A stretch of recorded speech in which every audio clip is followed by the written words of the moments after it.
Mag-market na tayo. Kasi, nagluluto na naman ng ating dinner. Buti na lang maganda na panahon. Hindi na ganong mainit. Ilalabas ko sana yung doggy ko pero mamaya na lang siguro, mamayang gabi. Kasi medyo mataas pa rin sikat ng araw.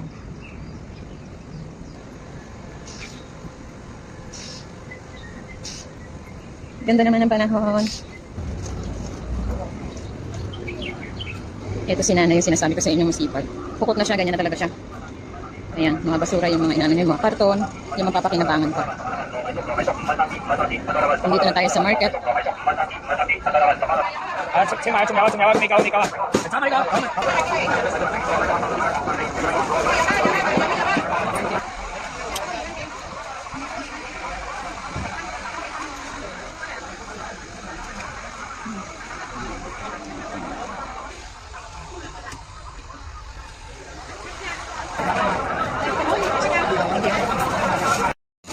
Wait, I just see to my friend.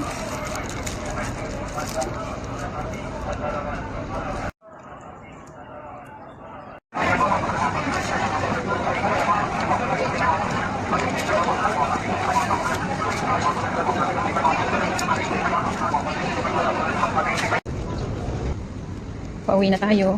Hindi ko na binidyohan lahat kasi last time na nagbibideo ko na wala na ako ng pera. Kaya nag-ingat din ako. Kasi madaming tao. Yung si Nanay namamalengke din. Ay, namalengke din pala, I mean. Nagpauwi na tayo. Nakakapagod pero wala tayong choice. Pagka mga holiday. Minsan sa labas na sila. Hello! Ito yung tsinelas na pagbili ng friend ko. Ayan. Kasi hindi siya nakakalabas gano'n sa building nila. Bili natin ng tsinelas. Ayan, nagpabili siya. Mga pinamili ko.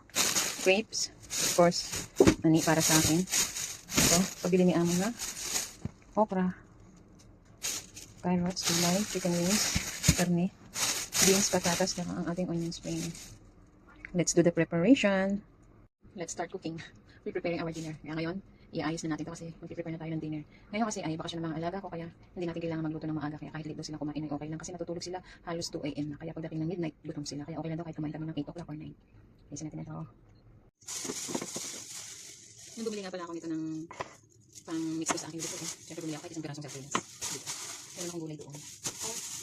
Kaya marami ito pwede ko siyang ihalo dito, diba? Kasi minsan ayaw ko yung pagkain. Nag-prepare talaga ako minsan ng mga pagkain Pinoy ba? Pwede ko siya dito, diba? Enjoy ang kain pag ganito ako lang.